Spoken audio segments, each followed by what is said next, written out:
Hi, everyone. Happy Friday. And thank you for joining today's event, Justice Through the Arts. My name is Melissa Mayard. My pronouns are she, her, hers, and I have the pleasure of serving as the Associate Director for Diversity, Equity, and Inclusion here at University Life. Before we get started, I would like to take this time to do a land acknowledgement created by the Columbia University School of Nursing. We acknowledge the traditional, ancestral, unceded territory of the Lenape people on which we learn, work, and gather today at Columbia University. Lenape means real person or original person, and it is important to remember that Lenape collectively are a living and breathing community. Let us honor their legacy. Let us commit ourselves to the struggle against the forces that have dispossessed the Lenape and other indigenous people of their lands. We stand strong in our commitment to support and defend all marginalized people of this land who have been stripped of their rights to self-determination. Thank you to Columbia's Nursing School who issued this acknowledgement. We encourage you to find out more about local indigenous territories and languages which you are sitting on in this moment. We're adding to the chat now the resource, nativeland.ca, by the nonprofit organization Native Land Digital to learn more about indigenous territories, treaties, and languages across the world. Again, thank you for joining us today. This event is part of University Life's diversity, equity, and inclusion efforts that promotes Columbia's commitment to diversity and the success of all undergraduate, graduate, and professional school students. Before I turn it over to our esteemed host, I'd like to go over a few housekeeping items. First, this program will be recorded and shared via University Life's YouTube channel. If you have any questions about this recording, please feel free to contact our office. Also, please make sure to remain muted. We also recommend that you keep your view on speaker view versus gallery view. As we progress through this program, you will see portrayals by Columbia student artists of both what social justice looks like and what oppression looks like. Both of these portrayals were submitted by the artists as their contributions to the larger conversation about social justice. Some of these portrayals are hard images and may trigger a physical or emotional response from you. It's okay to step away or turn off your camera if you'd like. While the work shared here today is rooted in a desire for change, there is also a recognition of the oppression we seek to liberate ourselves from. We encourage you to take care of yourself as you need to, and encourage you to share your thoughts and feedback via the chat.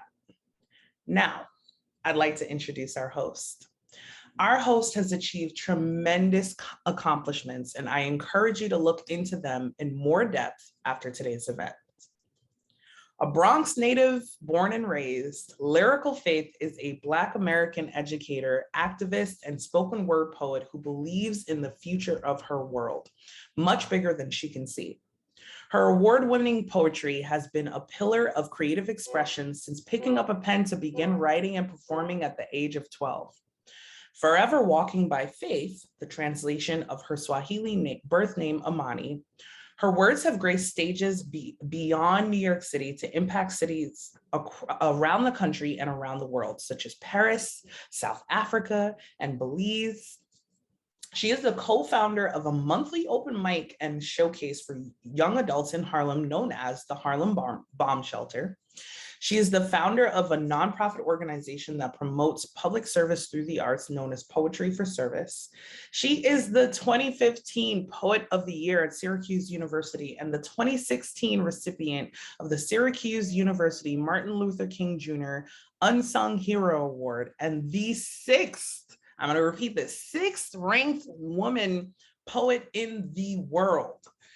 When not on stage, she is behind the scenes as an active leader in her community by holding positions in various public service organizations and empowering the youth as an educator by professional trade.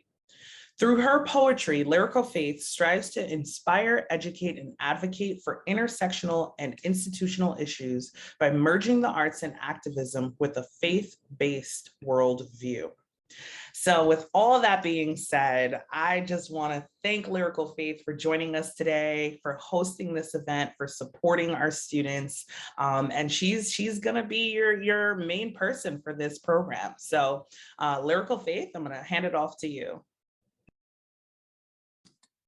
Hey everyone, did not realize there was so much on my bio. Good afternoon. How is everyone doing? It's okay to unmute. Do good. Pretty good. Very good. Pretty good. Okay, well, hopefully we could be great by the end of this event. How's everybody feeling? Okay, thank you. I see some answers and responses in the chat. I'm great, thank you. I appreciate that, thank you. And yes, throughout the event, please feel free to engage in the chat. If you like what you see and you like what you hear, feel free to let your peers and everyone in the room know so that we can get some liveliness going on in the Zoom room today, because today is all about art. It is all about you using your voices and your self-expression. And most importantly, connecting that art back to liberation, social change, social justice, and just having like a voice in this world, right? And something that I didn't get a chance to I guess slide into my bio is that I'm currently a doctoral student actually at the University of Massachusetts Amherst studying social justice education. And so I'm all here for all the things that this program stands for today. And I hope that you all can continue everything that we're doing today and bring it back into your classrooms and bring it back to your campus and just continue throughout your daily lives. So with that being said, I'm gonna just kick things off with a poem, if that is okay with y'all. All right, cool. Yeah, go for it.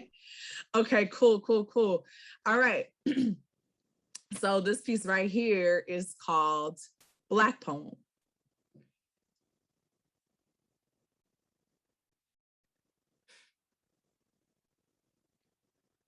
Black boy, black caskets, black funeral, black after party, black as hell music, black trap, black throwback R&B, black hip hop, black hopscotch, black sidewalk, white chalk outline, black media outlets, world star hip hop, the shade room, black entertainment television, black Twitter, black iPhone, black emojis, black fists means power to the black people. We learned that from the Black Panther Party circa 1966. To be black and resist is to have a black death wish. Big black sky holds light, bright stars. Wouldn't be the first time a black thing was the foundation for white shining. Black and white television, black and white photographs. Blackness be the absence of all light, but yet we woke up like this. Black lips, black nose, black hair, black cheekbones, black girl wrapped tight in her black skin, praying she don't give birth to black children who know what it feel like to be still in black holes, 6 deep beneath our feet. Okay, I'm gonna have to watch black this. leech, I'm gonna getting get this eaten over like for integration services. It's not an accounting issue because it has to do with SDK. So I'm gonna get this logged over to integration and they will be able to assist you. All right, we are going to mute that and make sure. So we're going to ask that you continue to be muted because we don't want to interrupt our artists. So Lyrical Faith, I sincerely apologize for that. So feel free to keep going. I'm snapping, I'm vibing with you. Black girl wrapped tight in her black skin, praying she don't give birth to black children who know what it feel like to be still in black holes, 6 deep beneath our feet, getting eaten by black leech, getting eaten like mama called you and all your black cousins to the kitchens to come get you a black feast. Black child grows up whole despite being shot at all along by a black piece. Black woman was being shot at all along by white police until they called it suicide. Call it attack on black bodies, call it black on black violence, but yet We've heard not one distraction here except white noise, while Black bullets locked and loaded somewhere be a mass murderer's white toys. So he walked up in the space and we all at the function, fresh to death, arrived on CP time, but we look good though. And in this moment, I remembered why Black folk take so long to get ready and always show up late. It's because if we die today, this will be our ghost outfit forever. So you gonna wait. Boom. Poem. All right, y'all.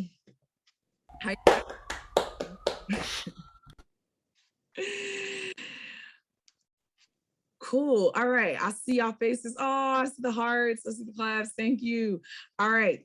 So with that being said, we're going to get into your voices and your art. So we have a few people that are kicking us off. I'm just going to announce your names in batches so that we can kind of like keep the show moving in groups, right? So I'll do it in groups of, let's see, 1, 2, 3. And so I'll start by kicking us off with the first 3 of the program. So we have Jeremy Chu. And please let me know if I am not pronouncing your names correctly. But I have Jeremy Chu, and Jeremy Chu is presenting photography. And the name of the photography piece is We Are Not a Virus. So there's Jeremy Chu. Then right after Jeremy Chu, we're gonna be seeing or hearing from Trina Nurtz. And Trina Nurtz is gonna be giving us that good old spoken word. And the name of the piece is We Are Not the Same. And then last but certainly not least of this first group, we have Sharon Jogue. And Sharon Jogue is going to be presenting painting/artwork. And the name of that piece is Snow Princess. So without further ado, let's kick things off. Everybody, please show all of your love for Jeremy Chu. Hi everyone, I'm Jeremy. I'm an MPH student at the Mailman School of Public Health, and it's currently my first year.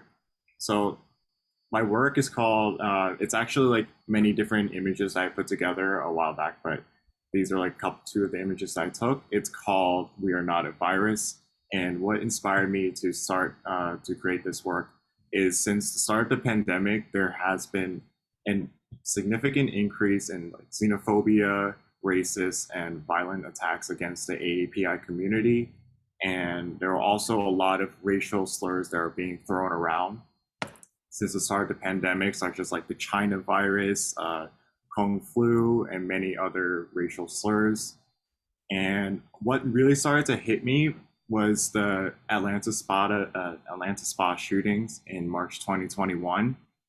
And the part that really hit me was when they released the names and the faces of the people that were killed during the spa shootings, because it really showed that a lot of these people are like my local neighbors or other people that I could possibly know, like such as like my friends or my family. And then one day knowing that they could end up like possibly being on the news is what really hit me, and that's when I told myself that like I really need to do something about it. So that's when I turned to photography, which is like which is what I'm really known for back in undergrad. So I had experience of like photographing demonstrations back in Paris when I was studying abroad. So I used that experience and applied it to the AAPI hate crimes that have been going on. And I attended one of the AAPI rallies that was back in March. And these were like one of the two images that I took when I was there. And as you can tell, like it's pretty powerful for me, in my opinion, at least, because like you see a lot of unity going on. There's a lot of diversity. It's not just Asian, the Asian community that's there. There's also other ethnicities that are there as well. And so this is my project. Amazing. Thank you so much, Jeremy. Thank you. You're getting a lot of love in the chat as well. So thank you so much for sharing that. All right. Unless there's anything else for Jeremy, we're going to keep it moving to Trina. Hello, everyone. My name is Trina Nurtz, and I wrote this piece. It was actually my way to vent in class. We had to do an open mic and for an advocacy class. And based on some experiences that I had in a prior class, this was my way to vent and get it off my chest because it was really hurting me. And it's called We Are Not the Same. I'm a little nervous. As we sit in this classroom, I don't see much diversity as I expected. I hear so many say, but I don't see color, so there's no way I am racist. Well, my dear, that's your way of concealing your racism. I do not expect you to accept me, my race, my culture, my truth, but I will tell you this, you will respect me and those I come to represent. Your advocacy and my advocacy will look different. Why, some might say? Because I have a personal experience to what the books are trying to teach you. So the fire on my end blazes differently. Oh, that's some like.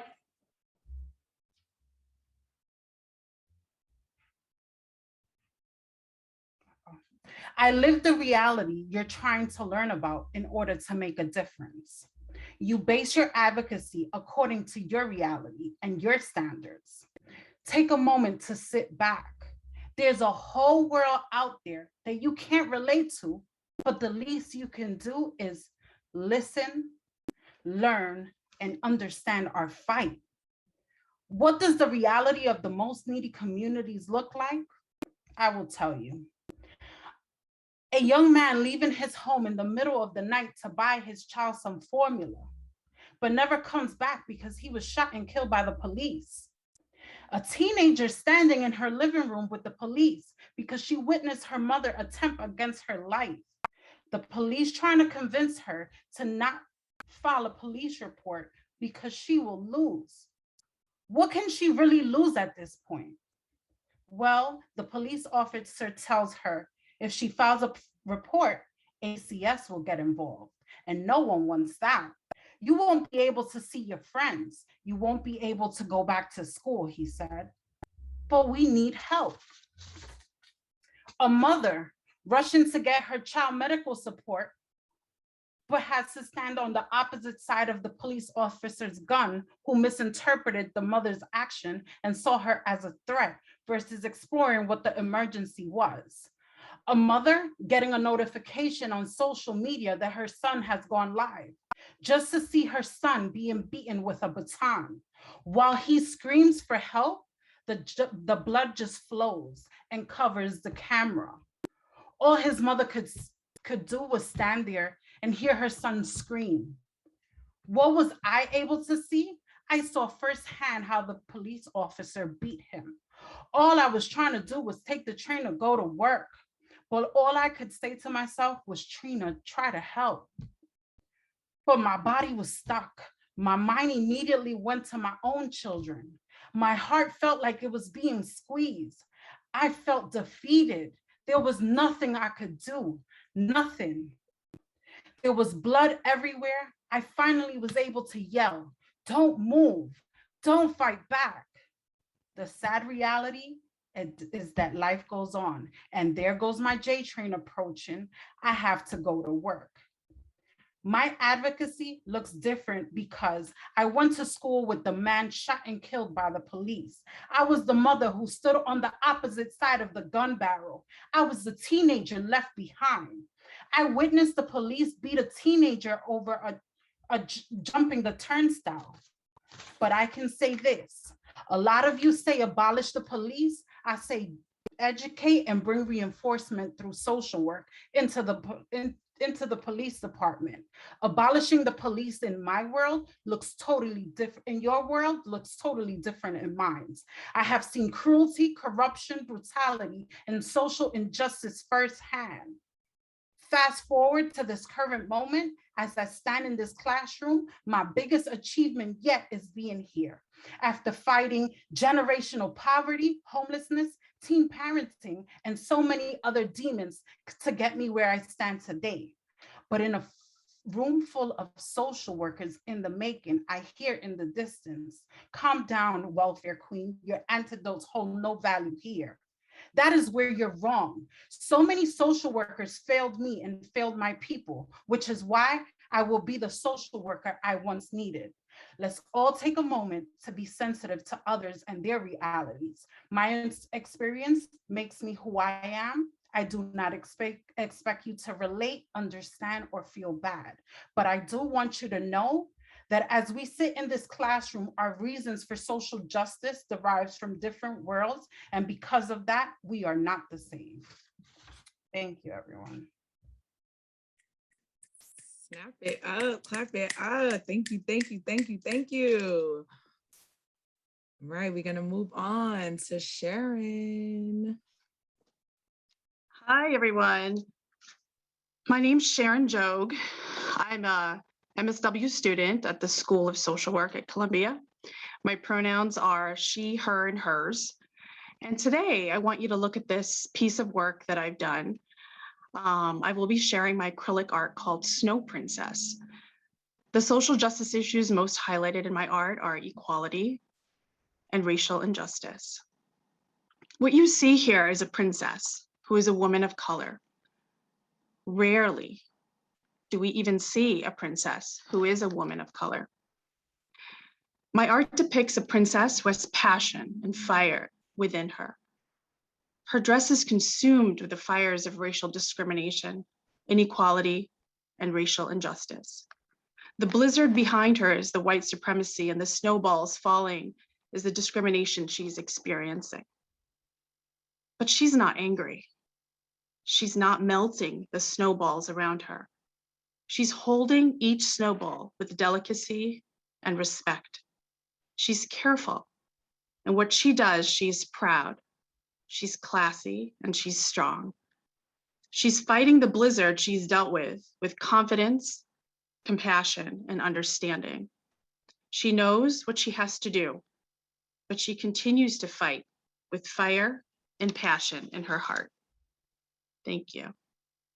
Thank you. This is so beautiful. Thank you all so much. Oh, look at the hearts.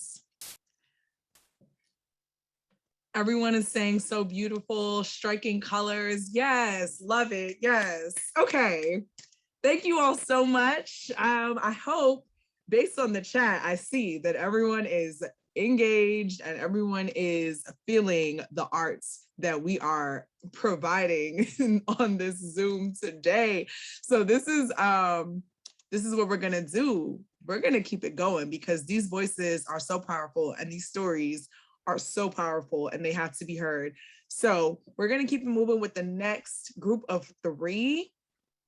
And so the next group of 3 that I'm gonna introduce is Heloise Gary. Once again, please let me know if I say your name incorrect. I apologize. Please let me know. Feel free to correct me. But we have Heloise Gary, who is showing us a video, and the title of the piece is From War to Art. So we have Heloise Gary, and then right after Heloise, we're going to jump into Vivian Shi, who will be showing us a painting / artwork. And the name of that piece of art is Refugee Child. And then last but certainly not least for this next group, we have Elijah Zulu, who will be showing us another video. And the title of that piece is Girl with Balloons. So without further ado, let's keep it going. Everybody show all of your love to Haloy Scary.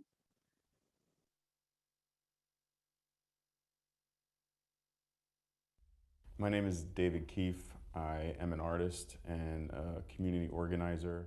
I run workshops for veterans and non-veterans to connect through papermaking.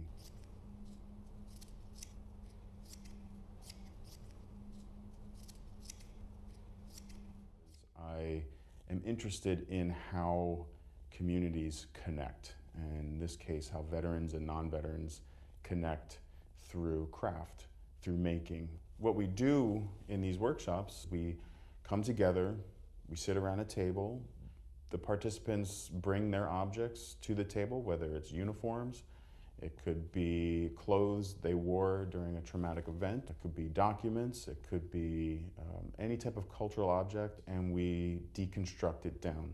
We cut up the uniforms into little pieces, and that release, that cathartic moment where we want to tell our stories because we're tearing something apart or we're cutting into it. We take those little pieces of uniform, little pieces of clothes, and we'll put it through a paper beater. It pulverizes the material into a pulp, almost like a paper mache slurry. And we take that slurry, we take that pulp, and we use what's called a mold and decal. It's a screen and a frame, and we dip it into the pulp. We will take that pulp that had been strained out and then press it onto a stack of paper. Once that's dry, then you have your dried paper, and that's the reclamation. You take everything that has been deconstructed and broken down, and you put it back together by pressing it together and drying that new object, in this case paper. On that paper then we go back to the group, and it's writing or drawing or printmaking or sculpture, however the participant wants to use the paper, is a way for them to communicate the stories that they told in the beginning of the workshop. That becomes the communication, the new voice, the common narrative between those that are participating in the workshop. There was this feeling that this project, while it was a grassroots movement at the time, it was a movement for veterans to find their voice, to find a new language around their service and what it means to be a veteran, a new voice against militarism, a new voice against the traumatic events that were being witnessed in the military and outside the military. And it became a larger movement across the United States. I, from the very beginning, saw this as a much more transformative, community connecting, capacity building workshop. Something that could connect people on a larger scale so that then they have the capacity to understand the people around them. And we really ran with that. And so we built Frontline Arts thinking, well, we need to figure out a way to make this project accessible to everybody. Hello, everyone. So I'm pleased to show you an excerpt of my documentary from World to Art. So I directed it in March 2020 before the pandemic happened in New York. And my goal in this documentary was to display how art, how in this case printmaking could create a safe space where people and where veterans and non-veterans could gather together and share their experiences and use art as a way to heal, as a way to heal from trauma and to find a community and to move forward and to use those workshops to reclaim, to disengage with past experiences and to create something new, something that that becomes a part of who they are. And this our workshop was organized by David Keefe, who is a Dean of Student Veteran Affairs at GS. And it was my real pleasure to follow him and to discover his wonderful action at Columbia and beyond. Thank you, thank you, thank you, thank you, thank you so much. Now we're moving right along to Vivian. Hi, thank you. In 2018, back when this piece was conceived, every minute, 25 people were displaced as a result of persecution, conflict, violence, or human rights violations. At the time, children below 18 years of age constituted about half of the refugee population.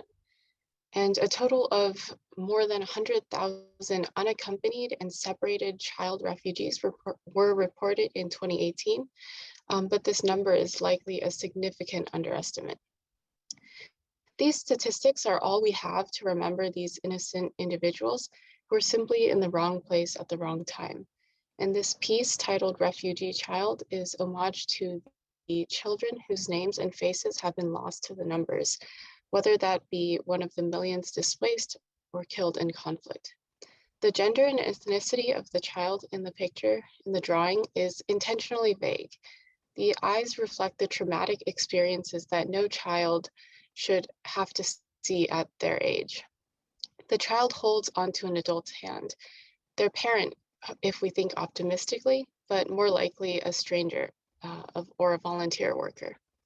I hope that the viewer can reflect on their privilege of having a safe home, basic necessities, and education, and be inspired to take action to make these a basic right for all people, regardless of their nationalities and ethnic backgrounds.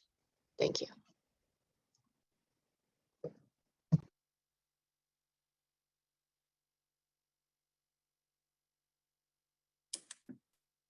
Thank you. And last but certainly not least, Elijah.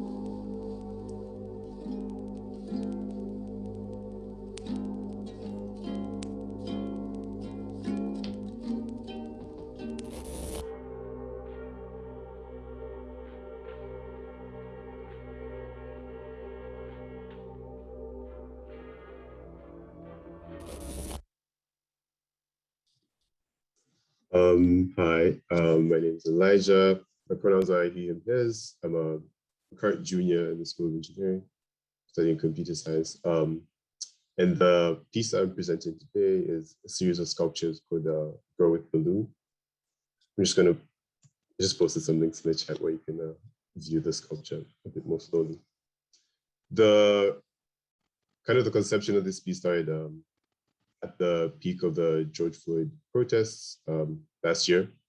And I was just trying to process how I should feel in that moment. And yeah, I felt very angry, but at the same time, I was kind of hopeful because all these conversations being had and people are educating themselves and people are now open to have like difficult conversations.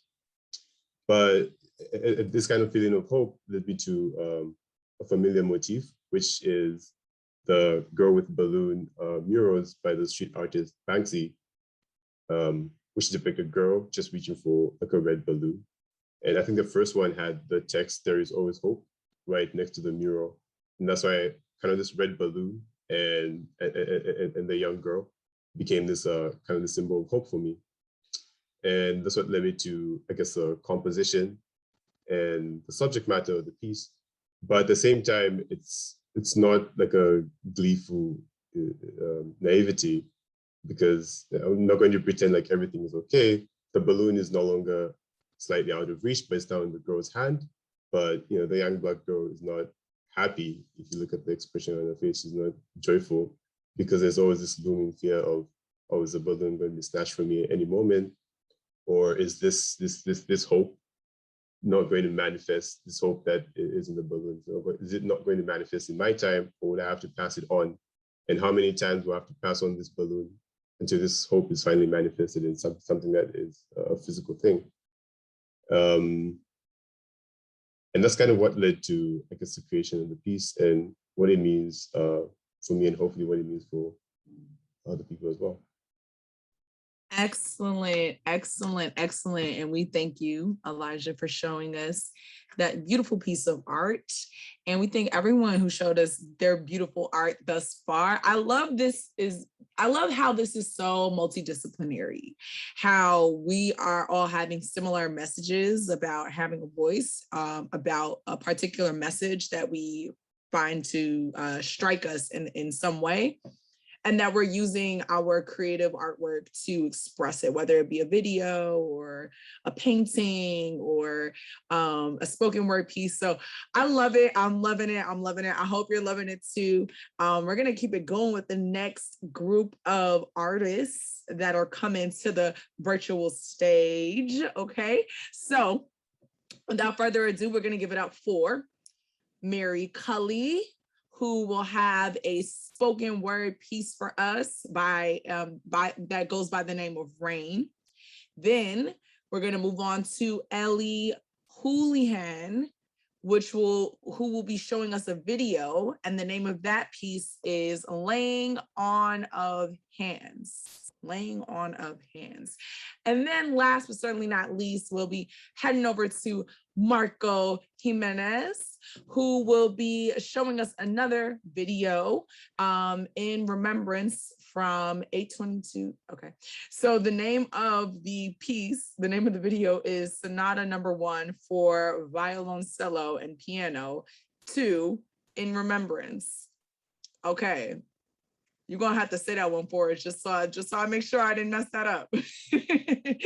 So without further ado, we're gonna move on to Mary Cully. Hi everyone. So I'm just gonna read a short poem that I wrote. It's emphasizing the importance of self-love in the face of ever-changing Western beauty standards.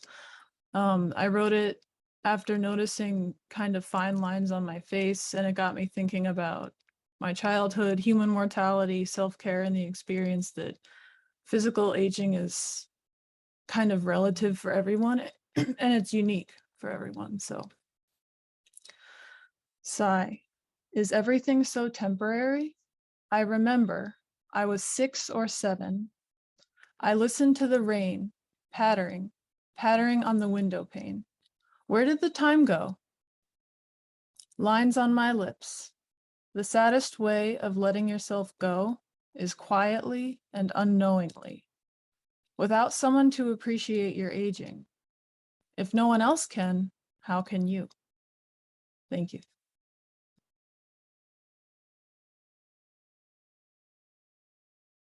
Woo! Thank you, Mary. So moving on to Ellie. Hi. So my name's Ellie. It's a pleasure to meet you all.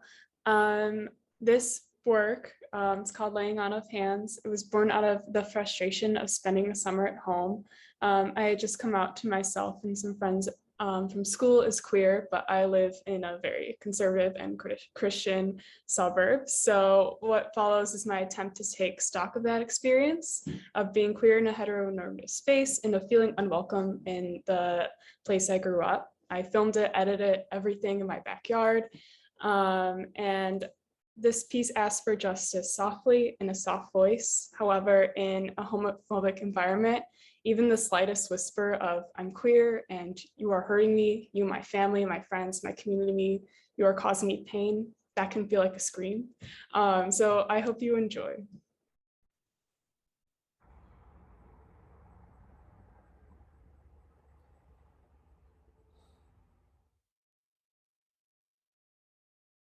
Smiles forced, cheeks red, hemline well below the knee.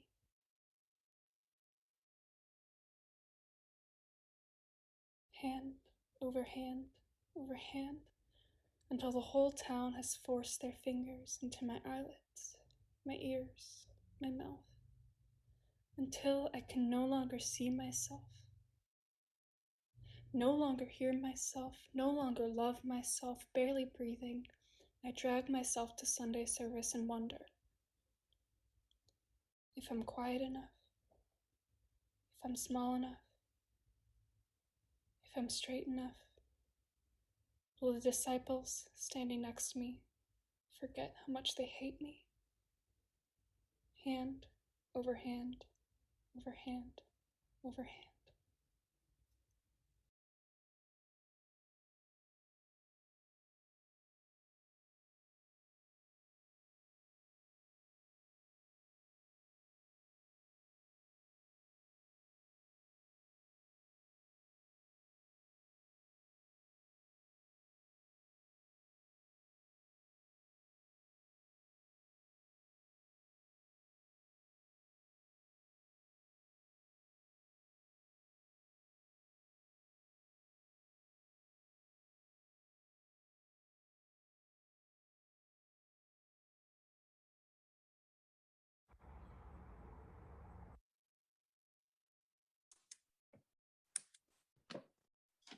Wow. Come on, visuals and words at the same time. Okay. Okay, Ellie stunted on us. All right, Marco. So hello to all of you, and thanks so much to Columbia for giving me this opportunity to present my work in service of a higher cause, social justice. And in the work I'll be sharing today, which is titled In Remembrance, part of a larger piece called Sonata for Cello and Piano, I aim to harness the power inherent in the Black spiritual hold on in support of a broader message, protesting against systemic inequality that has resulted from centuries of slavery. So are you all able to hear me still? Okay, good. This piece is specifically written in tribute to everyone forcibly taken from Africa and enslaved, as well as their descendants. And by employing a spiritual written by enslaved people, I hope that the emotion and passion endemic to the spiritual itself will elevate the message of my composition. Now, the section you're hearing today opens with the medieval Gregorian chant, Dies Irae, Dies Irat, which I'll just play a short excerpt of that on the keyboard.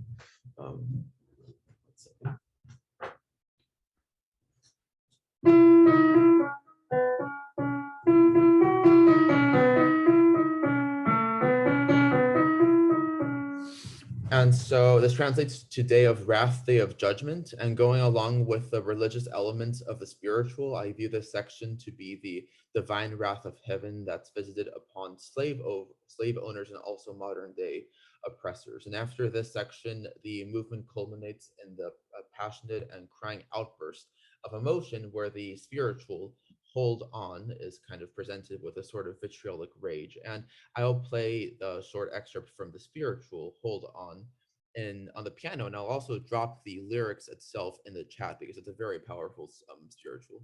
So that should be in the chat now, and I'll go ahead and play the beginning.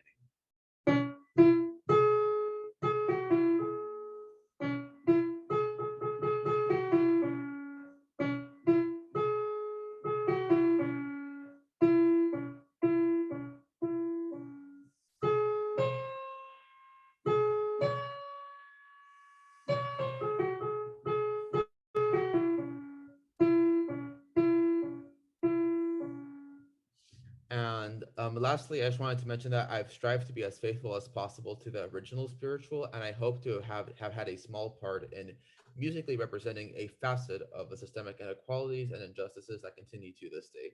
And thank you so much, and I really hope you enjoy this piece.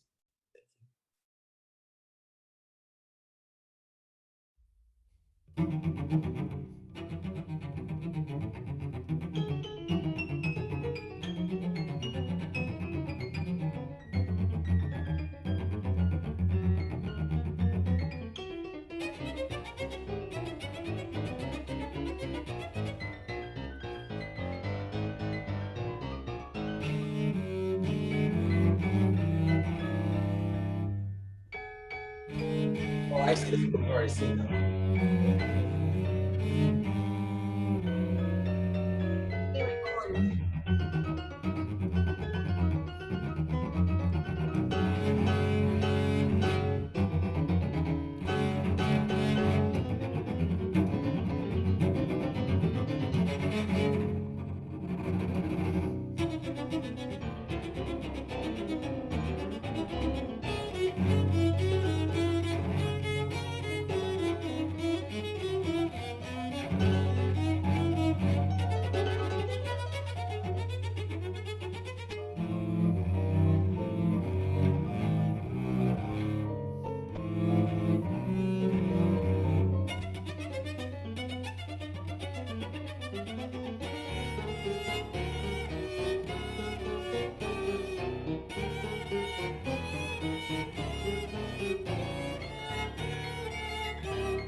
I, for one, can truly say that I am floored.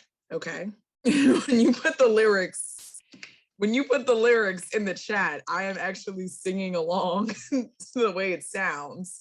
I don't know if anyone else had that moment, but that was so beautiful. Wow. And then I truly thought that the first part, I was like, oh, this is it. Oh, you're showing us like live, like that you're playing the piano. And then you have this whole video in like what appears to be a studio. All right. That is lovely. Thank you so much. Thank you so much for giving us that and sharing with us today, Marco. That was beautiful. And so we're going to just keep this energy going. On deck, we have two more performances, and then I'm gonna talk to you all again. So on deck, which is the person after the person that's coming up next, we have let's see, Kiera Giogu, who will be showing us a painting / artwork entitled Retour à la Normale. And then up next, we have a spoken word piece by Denise Herrera, who will be giving us a piece entitled Indoor Voice.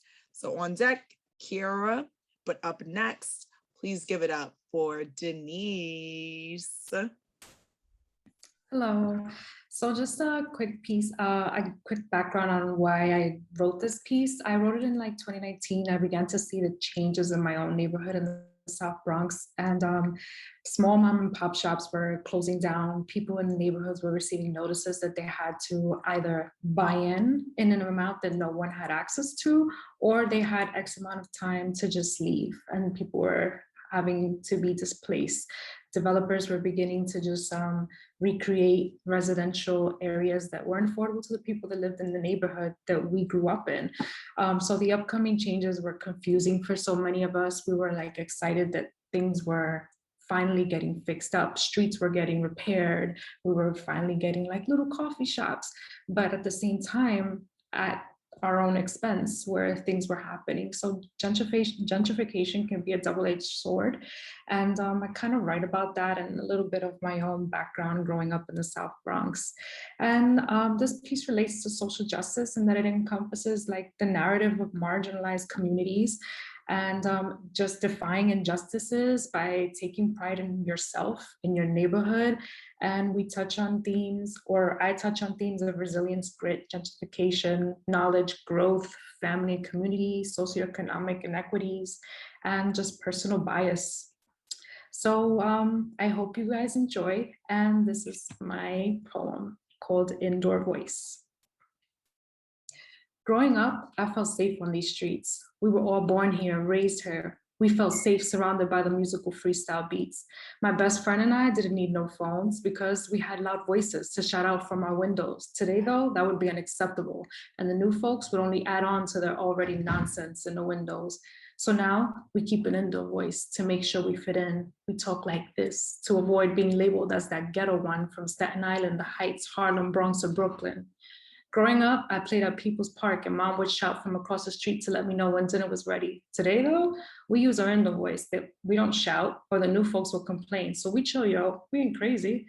My indoor voice think this is bull, how we have to dress and walk and talk a certain way. The new folks come to our hometowns and then they tear down our memories to build up their new businesses and even a few residential driveways. So now we keep an indoor voice to make sure we fit in. We talk like this to avoid being labeled as that ghetto one from Staten Island, the Heights, Harlem, Bronx, or Brooklyn. Growing up, we didn't have a Twitter, Instagram, Facebook, Snapchat, WhatsApp, or any of those excess social feeds. We had things like a walkie, where we'd ask for someone's 20, go to night pool, rock out with the local come-ups at Skate Key. My indoor voice misses the days when it was okay to play skelsies on the street and banter with friends about who's best. However, these new folks, they don't pay high prices for nothing. They don't want us cleared. They don't want to mingle with the oppressed. So now we keep an indoor voice to make sure we fit in. We talk like this to avoid being labeled as that ghetto one from Staten Island, the Heights, Harlem, Bronx, or Brooklyn. Growing up, we would go to Chicky's Bodega to buy lemon heads or Spice Girl lollipops. Chicky's was the man. He would let mom buy groceries with food stamps when mom had no more jewelry to trade in at the pawn shops. My indoor voice wonders if these new folks know how good all of our hearts truly are. We come from nothing, yet undivided. We conquer failures with a brave smile and proudly show our battle scars.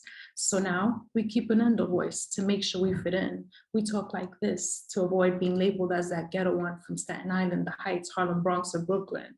Growing up, I can proudly say that PS30 helped raise me. If it weren't for them, who knows what would have kept me busy while mom and dad try to pursue their jobs and degrees. My indoor voice wonders if these new folks know about our gold. Will they settle, make peace, grow, or will they do like Columbus and appropriate and claim our homes? So now we keep an indoor voice to make sure we fit in. We talk like this to avoid being labeled as that ghetto one from Staten Island, the Heights, Harlem, Bronx, or Brooklyn. Growing up, dad had to drop out of high school and juggle multiple jobs while mom took me with her classes in college. Fast forward about 20 years, now my dad's at Lehman, pursuing a bachelor's and adding on to all that knowledge. My indoor voice wants to ask these new folks, how can we work together to avoid displacement? But will they care or even listen? And if they did, will my Bronxites join in on this movement? So now we keep an indoor voice to make sure we fit in. We talk like this to avoid being labeled as that ghetto one from Staten Island, the Heights, Harlem, Bronx, or Brooklyn. Growing up, St. Anne's Church helped me and fed me with my homework when my mom had no idea what to do, only to find out years later that mom had an empty fridge and the church helped us with dinners when the only way past the struggle was to go through. My indoor voice wants to thank the new folks for the long-awaited restoration of our town and oncoming safety. However, I think we can work on these prices because these homes ain't for anybody in this town except the hipsters and the wealthy. So now we keep an indoor voice to make sure we fit in. We talk like this to avoid being labeled as that ghetto one from the Staten Island, Harlem, Hearts, and Brooklyn. Growing up, I cried and dreamed of a world that saw no color and was led with love and unity. Maybe the scary changes we face will be good ones, and we can all be happy and undivided in a growing community. My indoor voice no longer wants to speak like this. Instead, it wants to speak with the remnants of St. Anne's, Brooks, Cypress, and Willis. So now I shall speak in my outdoor voice because I no longer care to fit in. I will not talk like this to avoid being labeled as that ghetto one from Staten Island, the Heights, Harlem, Bronx, or Brooklyn. Growing up, my friends and I spent hours battling over beatboxing beats. It was those donors who gave our schools dictionaries and thesauruses that had me flexing out on these South Bronx streets. My outdoor voice remembers the days when I watched the guys b-boying in front of my building. It was always mesmerizing how they bent their bodies, did headspins, windmills, and even looked like the impossible jackhammering. So now I speak in my outdoor voice because I no longer care to fit in. I will not talk like this to avoid being labeled as that ghetto one from Staten Island, the Heights, Harlem, Bronx, or Brooklyn. Growing up, the coquito lady upstairs showed me that you could hustle the right way. So I went to Chiqui's Bodega, bought a few Snickers, hiked the prices, and sold my candy around the building Monday through Sunday. My outdoor voice is proud of where I'm from, feeling and brave like Sexton and her kind, like Laura when she plays her enemies like a game of chess. You can't quiet a culture with the changes of hatefulness and lies. So how about we work together to create something meaningful? Together like Maya, community can rise. So now these new folks will ensure public safety, no more traumatic events for the latchkeys. No worries, kid, responses will be quicker and we'll actually see sighting from the NYPD, meaning now we can actually hit up a local coffee shop, pinkies up with some green tea. Hey, look at me, mom, I'm living life now even more healthy. So now remember, always talk in your outdoor voice because we no longer care to fit in. We will not talk like this to avoid being labeled as that ghetto one from Staten Island, the Heights, Harlem, Bronx, or Brooklyn. And that's it. Snap it up, clap it up. Oh my goodness. So many points I related to. All right. Thank you so much. We're going to keep it moving in the interest of time. So everyone, please give it up for Kiara. Hi. Well, first of all, thank you so much for this opportunity. And there are two main driving forces which have inspired me to create this painting. And the first one is closely linked to my conception of art, which combines both its aesthetic aspect and its really more socially valuable dimension, as I believe it is a tool for change and a manifestation of personal political beliefs. And the second force, which made me want to focus on police brutality and conformism, was the context in which it took place. The creation of the painting took place. It was during summer classes in New York City over 3 years ago. And being immersed in the city for weeks in such historically charged environments influenced my vision of the United States as a whole. And it made me really reevaluate certain preconceptions I had and more fully understand the dynamics at play, or more exactly the dynamics still at play on the other side of the Atlantic Ocean as a French student, if you didn't hear it from my accent already. And now the artistic sources of inspiration for these paintings have really fueled its relation to social justice and more specifically its stance against police brutality. The most influential piece of art has been The Facement by Basquiat, which I strongly encourage you to go and see. It was created in 1983 as a reaction to the murder of Michael Stewart as a result of police brutality. And this painting inspired me both in terms of the techniques it used and the overall theme of the painting. And I really aimed at recreating the striking contrast between the childish drawings and bright colors on the one hand, and the seriousness of the issue treated on the other hand, which I believe it seems to be the better way to demonstrate brutality's uselessness and inhumanity. And in this sense, playing with May 68 posters and their simplistic yet effective illustration, which was a movement in May 68 in France, as well as using stereotypes, were really tools in highlighting the absurdity of such violent acts. And this is something you can see through certain stereotypical representation I use, like the blonde girl as this Western ideal, or through metaphors like the rhinos at the top, at the bottom, and the bigger one at the top, representing conformity and blindness to pre-existing facts. Thank you. And sorry for the background noise. Thank you, thank you, thank you, thank you, thank you so much. And so with that being said, we're gonna, are y'all ready to hear another poem? Are y'all ready to hear another poem? Y'all still with us? Is everyone still with us? All right. So that was beautiful thus far. As mentioned multiple times, there is just so much talent that we are seeing today. And I hope that you all continue to express yourselves in the ways in which you feel most valid and comfortable. And this event is just one of the many that you can participate in that highlights such a gift. And so this piece right here, I'm gonna jump into, is something that I wrote, and it's called Lay My Edges. So here goes.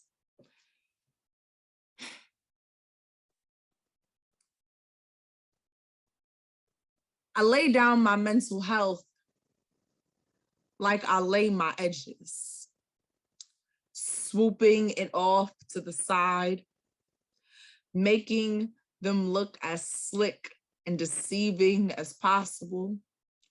Can't let a stray hair pop up, then everyone will know how I really fall apart.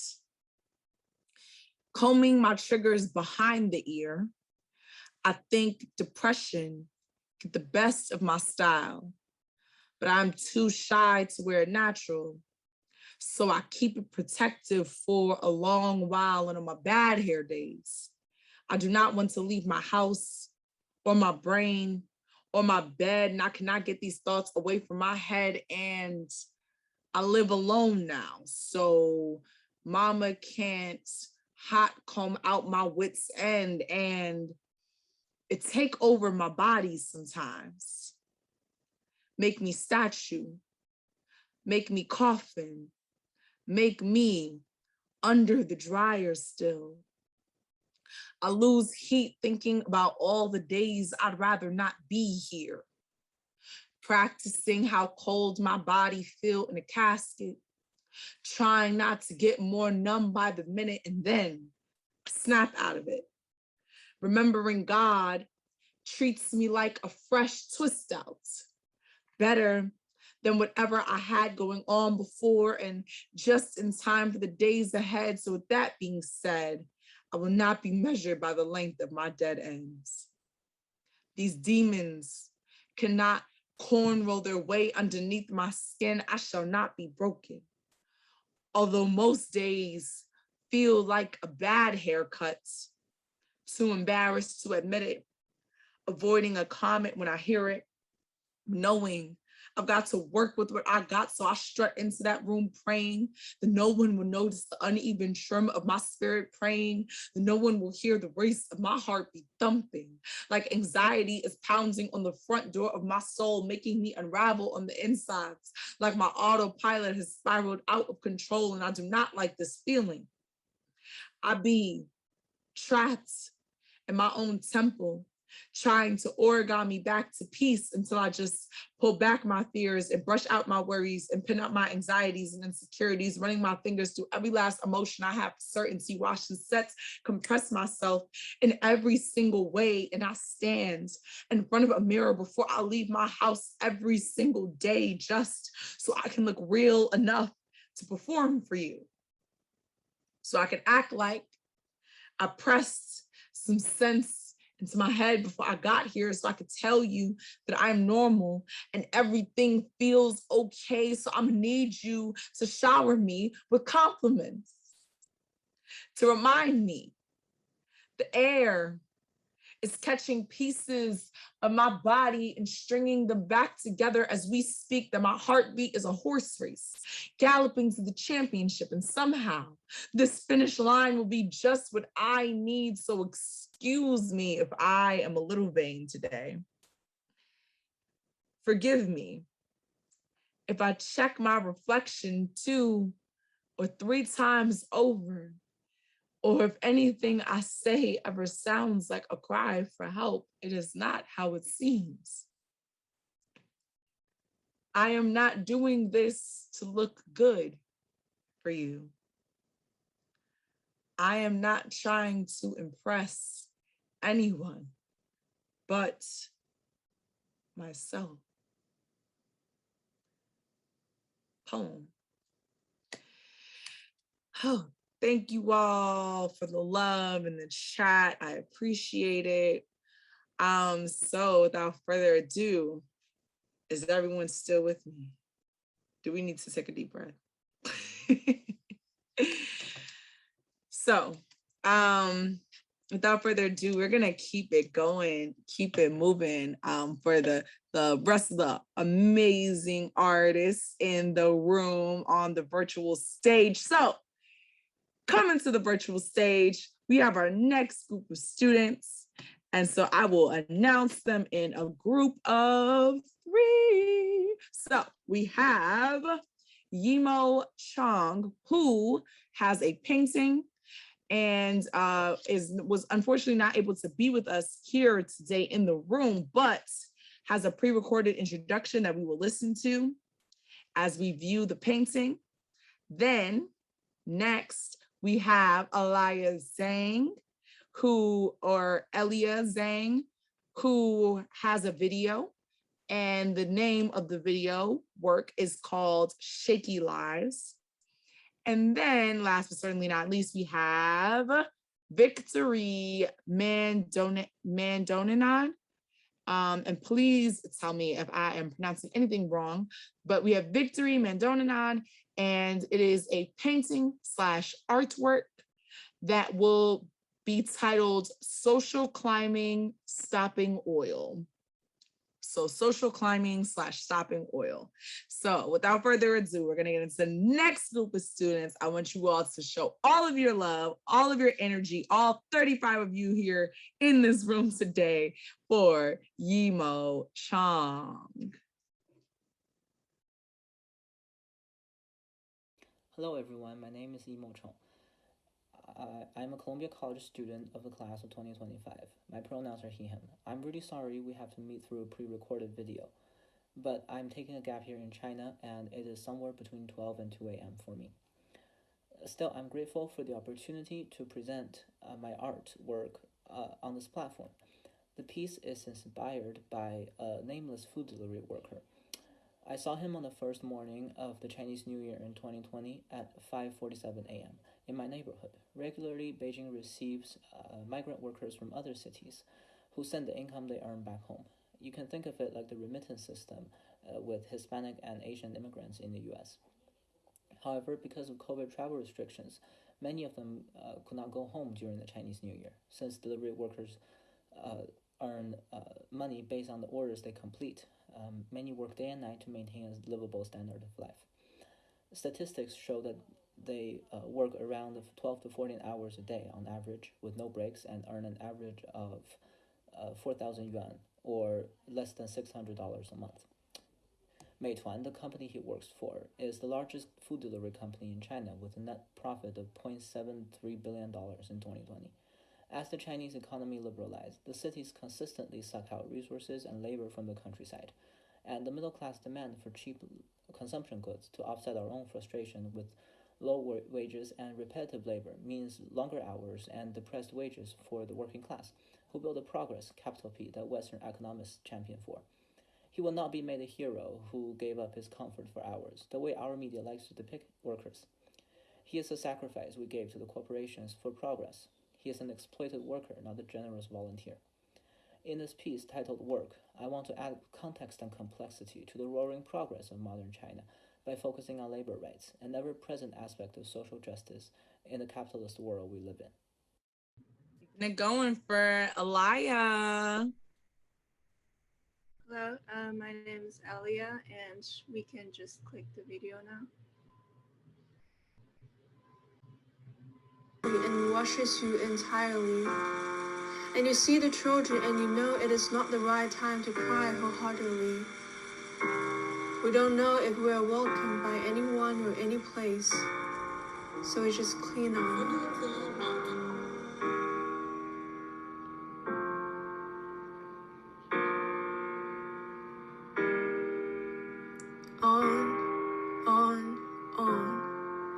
Your feet are soaked in the water and you're getting used to it.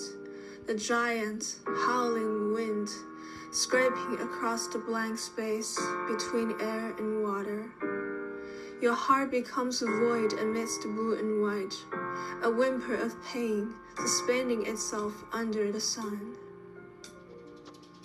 Weary, you hope the tide can go weary. You hope to be reminded of where you came from by the eyes of your families, who are struggling to prevent themselves from falling into despair. Night comes and you feel the earth has never been so naked, so bare, as it is covered by the fluid glass, the downfall of us that has never laid so naked, so outrageously, as a tiny boat amidst the vastness of the sea. Sleep seems so far away to you as the distance between you and civilization. For they say that the sea is where we all were born, which makes it natural to wonder, in times like this, that why do we have to drag our heavy body to the land, so cultivated, so vibrant, so glorious, and yet so shallow? We forget where we came from, my friend. We forget where we're going.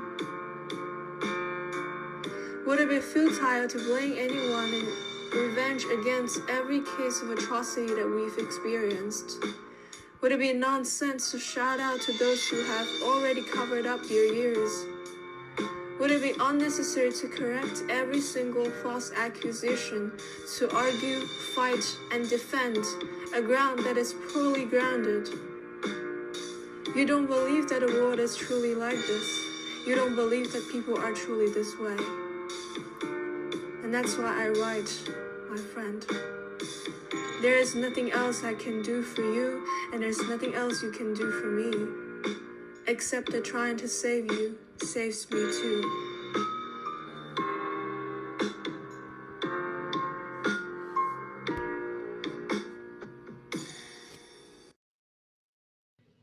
So the poem's about the current refugee crisis in the Mediterranean region today.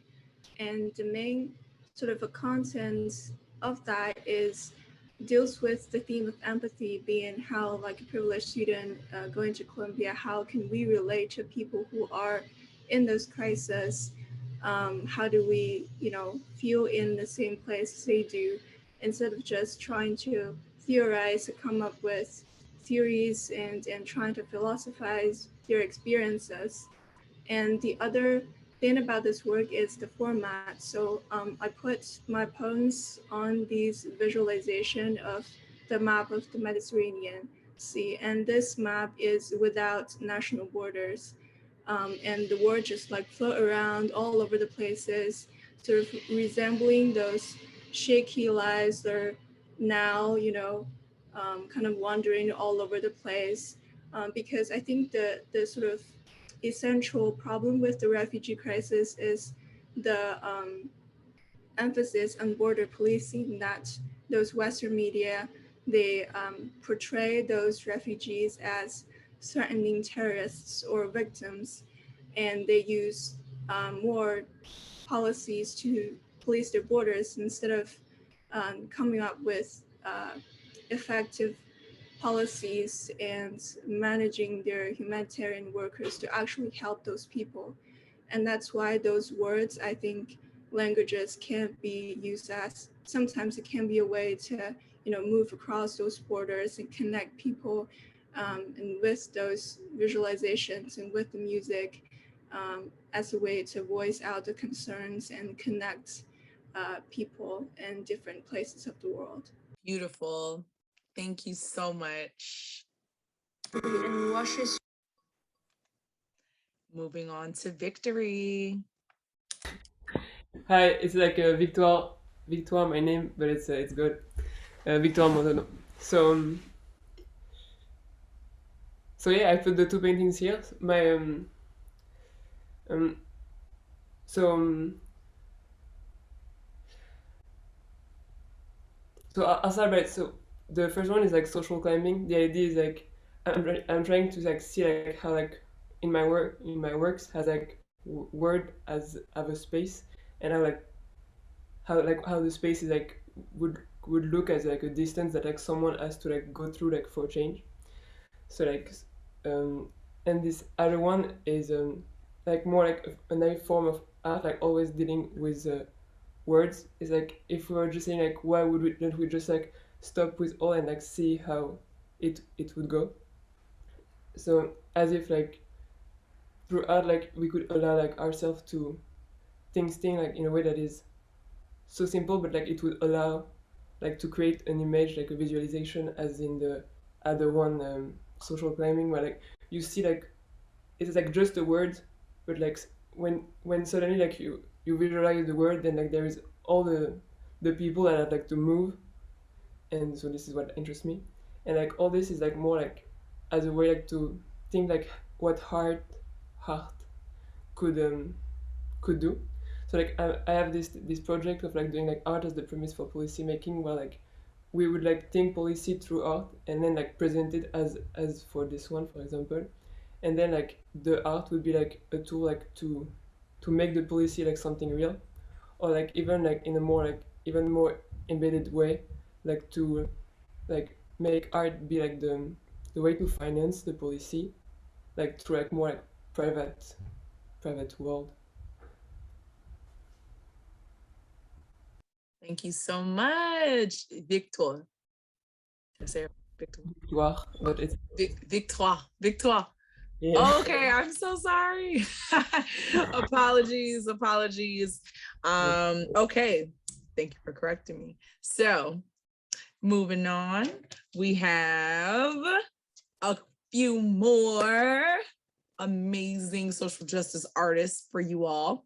So we have none other than Chin Kwan Lin, who will be providing a photography piece called art collection, called One Art Collection to the Hole in Me.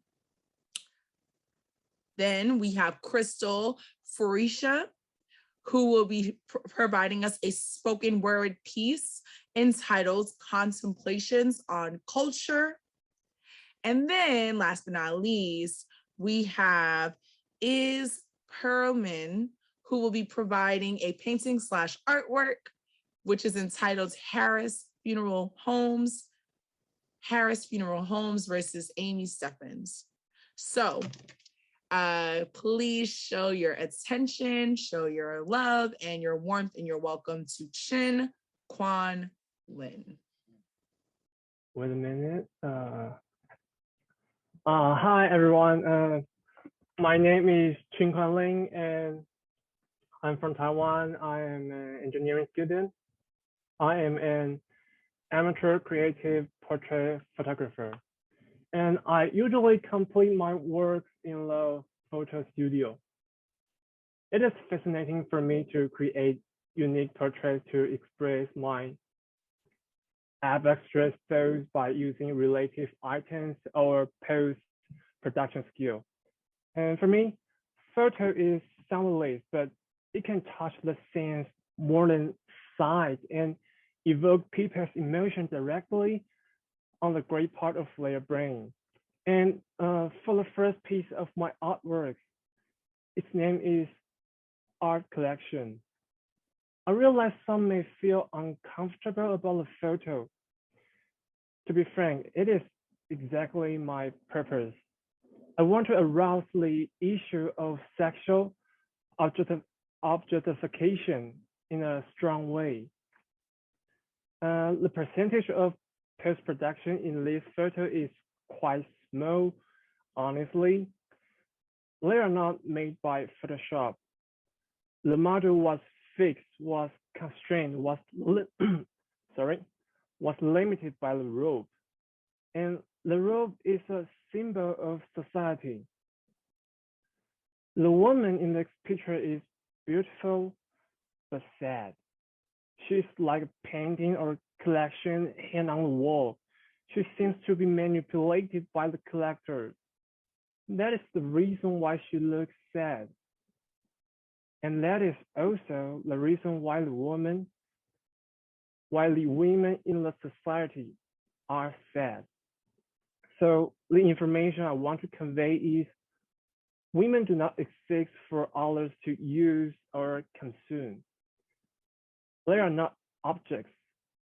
They are not anyone's art collection.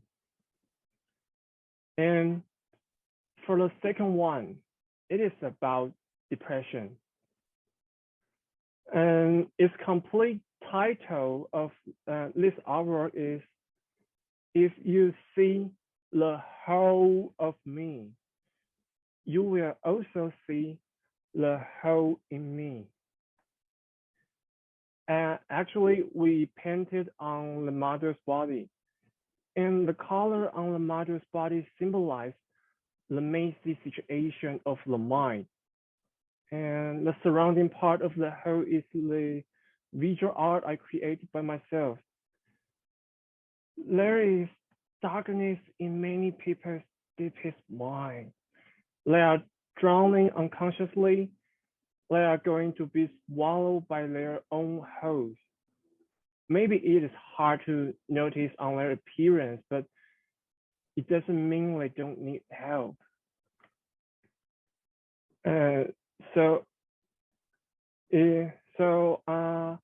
I'm so honored to have this opportunity to share my thoughts with you guys, and I'm also wondering if there is any chance to have a reunion in person with you all talented artists. I think it would be so great. And lastly, for me, art is healing. That's it. Thank you.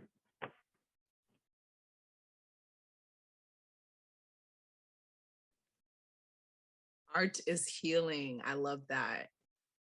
Everybody, let's keep the love going for Crystal.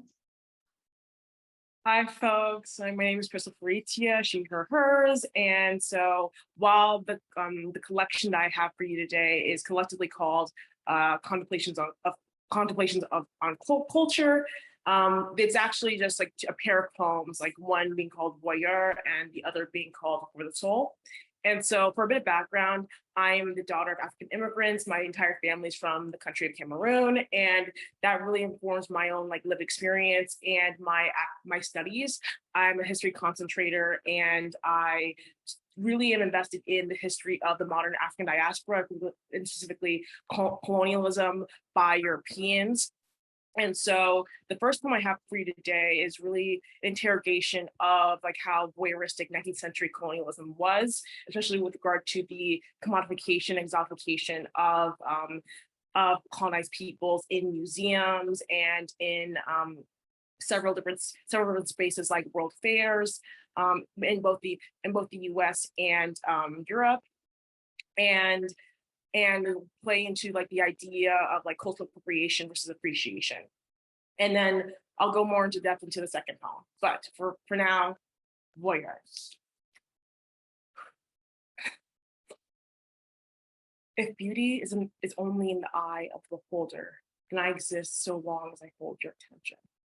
You gaze upon my frame, not looking into my eyes, of course, but leering at the slant of my curves, the bounce of my rump, the weight of my breasts, anything that lets you see me as cargo, as vagrant, as monkey, as anything less human than you. You love my scrolls, my base, my spear, but none of what they actually mean. Sometimes even love my face, that you cannot hold my gaze, because then you might feel ashamed. You preserve me under the blinded lights of culture. You discover in me artifact, specimen, and circus all in one, a spectacle to copy 10 years later, then pretend you're the innovator. You shield me behind a glass cage in your edifice of art and history. Your shield is a prison, a prism where reality refracts into fantasies written by Shakespeare, Darwin, Conrad. None of them could decide between comedic relief, physical marvel, or ill-fated wench. So they rendered me all three. My voice lost in mistranslation. Their pens doing to my culture what your eyes have done to my body. So that's poem number one. And poem number two is much more intimate, and it revolves around like my family and my relationship with like food that's been passed down in my family. So For the Soul. Fufu. Noun. Mashed balls of cassava flour mixed with water. Dodo. Noun. A side of fried plantains common in West Africa. Puff puff. Noun. traditional African pastry made of fried dough. Fufu, dodo, puff puff. Served with a course of okra soup, charred ribs, and blackened hot dogs at cousin number 23's graduation party after Auntie spent too many hours slaving away, canola oil splattering her as she hurried between pan and deep fryer. Fufu, dodo, puff puff. Fufu was the first meal shared between father and daughter, closing a distance of 1 ocean, 2 continents, and 3 years apart. Dodo was the afternoon snack she ran home to, her face beaming with pride and prepubescent sweat after conquering the monkey bars. Puff Puff was the confection that impressed everyone at International Night, sugar dipped and sizzling along the gums of ravenous grade schoolers. Fufu, dodo. You always find the first traveling its way down father's throat after Sunday Mass. You always find the second when mama sensed with African intuition that her baby had a bad day. You always find the third swallowed away after someone sleeps downstairs past bedtime. Fufu, dodo, puff puff. No, these are not a girl's first words, but rather her first love expressed on her plate. Thank you. Woo! Thank you so much. Now, moving on, please give it up for Iz Perlman. Hello, my name is Iz. I use they, them pronouns, and I'm a first-year student at Columbia College. So this piece is called Amy Stevens versus Harris Funeral Homes. I was inspired to make this piece while following the October 2019 Supreme Court case of the same name, in which the court was debating the legality of firing somebody solely due to their sexuality or gender identity. So at the time, as a young transgender person in their junior year of high school, this case meant a lot to me.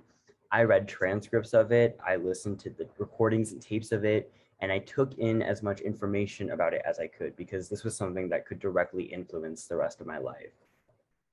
And as somebody who grew up very earnestly believing in the power of our legislative systems to represent us, the people, I was really caught off guard while reading the case by the way that both sides of the court on the political spectrum spoke about trans people and bodies. These people were deciding our livelihoods, yet they still couldn't use even semi-accurate language to describe us in hypotheticals. In addition, the language of the courtroom was really dense and heavy. It was riddled with procedures and jargon that most people, including me, would deem pretty inaccessible. So I made this piece to represent that dissonance between this jargon that's complicated and the bodies that it governs. And this can be deadly, especially for trans people of color. So to recreate this idea, I played the audio of the court, and I tried to copy it down with charcoal onto this wooden book I made in the projection. And there, in the video, you'd be able to see I was pretty fervent with it. I tried to copy as much down, but in the end, they speak so quickly and say so much that I could not transcribe the language. And it's that inability to transcribe, to translate, to take in the words that govern our lives that really results in dangerous effects for a lot of marginalized people. And so I created almost a memorial space. This piece was made around Trans Day Remembrance, and I lit some candles, and I really took a second to reflect on especially the Black trans women whose lives are negatively affected by these 9 individuals who do not share the identities of the folks whose lives they govern. And this piece was really just made to not only explore that dissonance, but to challenge that and challenge the idea that at its current state, representative systems of government can truly represent us, in the hopes that one day we'll be able to develop a system that is truly of and by the people that can represent marginalized folks, not just those who are in positions of power. But yeah, that's it. Thank you so much.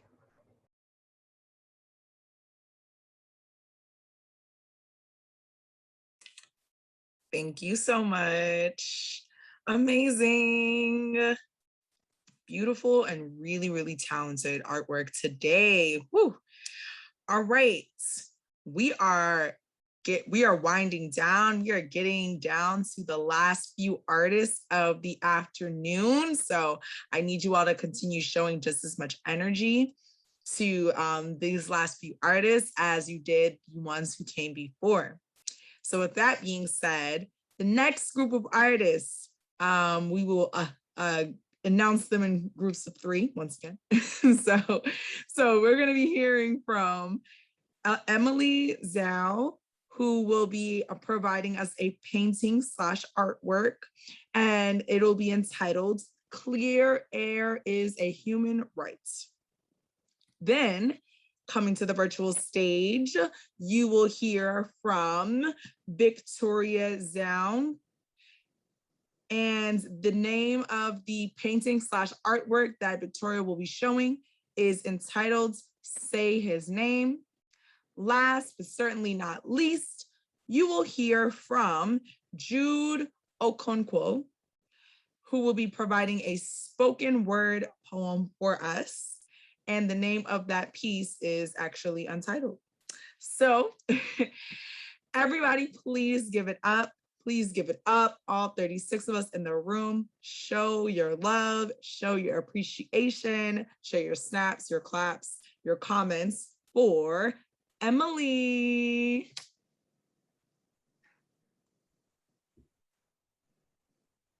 Hi, thank you so much for that.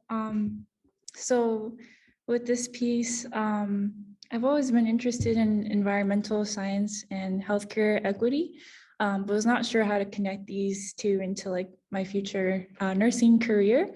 But this past summer in school, a classmate mentioned an area in the South Bronx known as Asthma Alley, where the rate of asthma among children is higher than that of the rest of New York City, likely due to the surrounding pollution, especially from the major highways that run through it and all of the other pollution contributors. And it's important to recognize that there's likely no coincidence that the population is a majority Black and Brown folks, and it's not hard to connect this pattern to years of unjust practices such as redlining and systemic racism.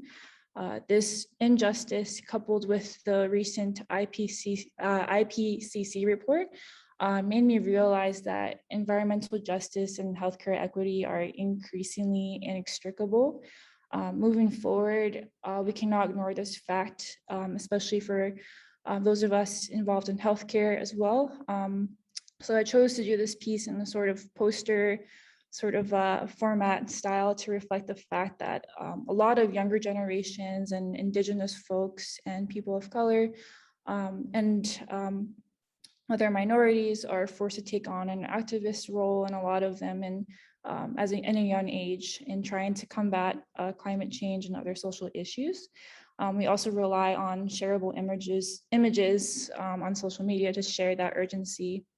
My hope with this piece was to remind us of the undeniable link between environmental pollution and respiratory disease, and how we must prepare to address this issue in healthcare and learn about what is at stake with climate change, especially for already vulnerable communities. And yeah, thank you so much for listening. Awesome, thank you, Emily. And that was, it's really awesome. And there were some actual questions within the chat if you wanted to respond to those. But so I am actually gonna be representing Victoria. She had class today. So I am going to actually share a little bit more about her piece and what she shared with us. So her piece entitled Say His Name, she wrote, as we are currently in a long overdue moment of awareness around anti-Asian violence in America, I wanted to bring attention to the often forgotten violent death of Vincent Chin, a young Chinese-American man who was brutally beaten to death with a baseball bat in 1982 in Detroit, Michigan. The two white men who killed him shouted out racial insults and slurs as they pursued him, so the crime had a clear racial motivation. Despite eyewitness accounts of the brutality and the men's own admission of guilt, they did not receive a single day of jail time and were only handed a $3,000 fine with a few years of probation. The outrage around this galvanized Asian Americans around the country, and their successful collective advocacy created important changes in hate crimes legislation. And this is only one way among many that Asians have always been crucial to the advancement of civil rights in our country, often by working in solidarity with other minority groups like African Americans. Yet most people, even young Asian Americans, have no idea who Vincent Chin is. Our collective ignorance is the result of deliberate omission on the part of schools and education systems around the country. It's part of the historical erasure of Asian identity in America, which has resulted in people treating Asians like we don't belong in this country, always taking us where we are really from, always asking us where we are really from, and justifying for some of the violent, dehumanizing acts we have seen so much in the news in the past year. The young woman pictured in this work could be many people. She is his fiance, who he was due to marry in less than 2 weeks. She is his mother, who was left without a child in the world. She is every Asian American woman, including myself, who mourns the history that no one sees. We all carry the weight of his name, even when we don't know it. So thank you, Victoria, for sharing that piece. She apologizes for not being able to be here, but I think her work, her image, her piece really kind of speaks volumes. So just wanted to say thank you to Victoria. And I'm going to kick it over to Jude. So Jude, if you want to take over from here. Hello, everyone. My name is Jude Tochukwu Okonkwo. I'm a first-year student at the Vagellos School of Physicians and Surgeons. And to give you a little background on my piece, my spoken word poem came in the wake of the murder of George Floyd and the pandemics that we saw of both racial inequality, the COVID virus, and the pandemic of gun violence that has plagued our country. As someone who's interested in medicine, but also interested in the arts, I often find that my poetry, my short stories, my creativity revolves around finding the intersection of health as addressed clinically, but health as addressed through the arts. How can we use both medicine and the arts to inspire awareness for greater well-being for all people? So with that, I'll begin reading my poem. For what can scape the eye of God, all-seeing, or deceive his heart? A quote from John Milton. What comes after we tire of fresh blood spilt in our streets?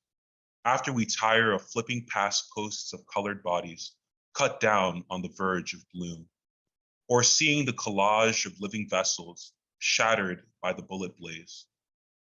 What comes after we tire of two-stepping amidst the onslaught of fingers and jaws, gathering once again in a digital square to consume a body? What comes after we tire of pundits and anchors who sharpen their beaks like vultures, scattering the muscles and tendrils of dreams and experiences with their Socratic methods, when our airways fill again with the songs of fear, the pleading and the pain and the terror of incoming death? What happens when I tire of scraping some twisted honor from stories of hoses and shackles and dogs and burning and cutting and piercing and seeing boys lying once again faceless and cold on the asphalt streets? What if all I wish for our children is to rise like an Odysseus over pain? What if all I pray for is that every child can shine in the glory of an unwelcome return? When I read of Dante or Floyd, sometimes I wonder if I were not reading of Jesus Christ, if I were not staring with pity and pain at the drama of thorns and agony of shredded veils, if I were not hearing the crowds begging Pilate for blood, if I were not listening again to the insults of the thieves and trying somehow to reach through the shattering of glass and bones and hearts to give comfort. What comes after we watch as the news fades, again like the tail of Halley's Comet, and we see that the grave will not empty in 3 days, that the walls of Jericho do not know to crumble? Thank you. Whoa, the writing, okay? The writing. First of all, Thank you so much for sharing that piece. Did y'all hear the bars? I just wow. All right. That was beautiful. If you don't submit manuscripts already, you should. So with that being said, it seems like this afternoon we have had our fill of all sorts of pieces of art that really cover a multitude of different issues within social justice. We've heard about the Black Lives Matter movement, the Stop Asian Hate movement. We've heard about trans rights. We've heard about the LGBTQIA rights and feelings and experiences that come along with that. We've heard oh my goodness, we've heard about mental health, we've heard about gentrification, we've heard so many different topics and ideas and concerns and thoughts. And I think that that really shows how powerful art is, that we can bring together a multitude of, we can use our feelings. Our feelings are valid because we can use them and put them into pieces of work that the world can hear and therefore elevate our voices in such a way. And so I, for one, am such a fan of each and every one of you here in this room today. I don't even know how to follow, some of these some of these pieces of work, because it was just truly so heartfelt. And I think that you all should be very proud of yourselves and the work that you're doing on campus and the work that you're doing at Columbia and the work that you will continue to do in the world after your time at Columbia. And so with that being said, if it's okay with you all, I'm going to end us off with one last piece. Is that okay? I see some head nodding. Okay, great.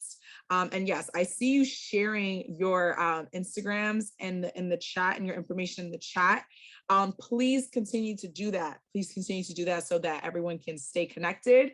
And with that being said, this last piece that I actually want to share is, it actually just speaks to my personal experience, having been a recent grad several years ago, more than several years ago from undergrad. And so, this piece spoke to my experiences being a young Black woman who graduated from an institution just like yourselves, and feeling like I had all these accolades and feeling on top of the world and all these things. And then realizing when I moved back to New York City and I was walking down the street, no one around me saw my accolades. They just saw a young Black woman.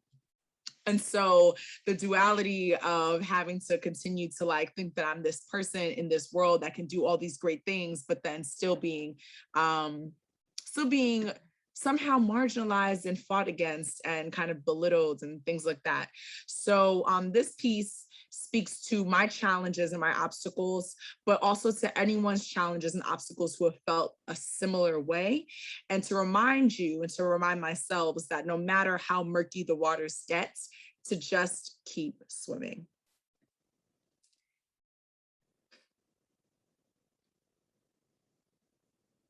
You will graduate from your dream university,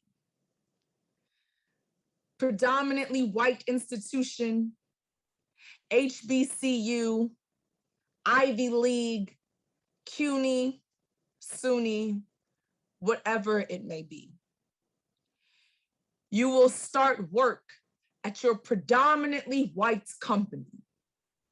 You will be $30,000 to $75,000 deep in Sallie Mae's misery. And when your pockets are empty, like dust lives in the depths of your sleeves and you are running low on sleep because all you can do is eat, sleep, and breathe your jaded American dreams, just keep swimming for me. You will still experience racism. You will be young and Black with a college degree, but yet when you ask a white man for directions, he will walk right past you on the streets, or a woman will put her bag next to her on the trains. He won't be able to sit in that seats. They will follow you around in their stores with them cameras on repeat. They will still treat you like Emmett Till, like you don't deserve to exist above the Tallahatchie in the Mississippi heats, as if your skin is an excuse for them to hang you by your feet, and they'll throw you below H2O in hopes of defeat. But when they do, I need you to keep swimming for me. You will lose hope. At times, there will be a cloud of doubt hovering over your head. You will reminisce on how most mornings the hardest thing is getting out of your bed, and you'll remember all the things those professors and guidance counselors said, and realize life will teach you lessons no 3-credit course can, that the world is your campus, and you're always a student. And we are still learning a language of which we are not fluent. And even when you dress up in the trunks and bathing suits to go through with it, you will stumble and crash and sometimes fall face first, but in a case worse, you'll be the last swimmer in the race worth fighting for. You will lose friends. Some will forever be in your life and others will come to an end. They will say you changed, that you act like you're too good to remember from where you came, as if you worked this hard to stay the same. I think Sean Carter said it best. You will build sandcastles that'll all wash away and spend your spare time every morning on the train listening to Lemonade and work long weeks to afford tickets to that concert by Beyonce after your bills are paid. And wonder if being an adult just becomes more worrisome each day. But today, I need you to keep swimming. Even if you're the last fish in the sea, if you're about to jump in from overboard and drowning is not a foreign thought to believe. In fact, it's all too familiar, and this feeling will be the last breath of air that you breathe before you dive into a pool of your destiny. You will swim long, just to remind you that other fish were hunted, slain, and eaten alive before they saw this day. You will swim like you are hungry, so that staying afloat on this boat will be all the food you need to survive. You will thrive. You will thrive. You will keep your head above water. They will try to suffocate you. They will try. Believe me. There is only a matter of time. And when they do, you will keep swimming like your spirit was built to fly. My name is Lyrical Faith, and I want to thank you all for being here today. If you would like to find me or follow me, I am on Instagram, Facebook, YouTube at Lyrical Faith Poetry. I'll just drop my Instagram in the chat real quick. But thank you all so much. And thank you, Columbia University Life, for putting together this amazing event. Thank you to all the students who have shared their voices. Please continue swimming in no matter what artwork or art form that you swim best in. So thank you so much. Thank you. Thank you, Lyrical Faith. If you love Lyrical Faith and her work, please applause, reactions, a chat, thumbs up, heart emojis, all the things, because I mean, I personally know Lyrical Faith and I have been able to just consistently be one of her #1 fans, and I'm gonna continue to be one of her #1 fans. And you all just gained another fan from me as well. Truly, I think this was, as we were thinking about developing this program, you know, we recognize that fighting social justice comes through many different platforms, and art is one of them, right?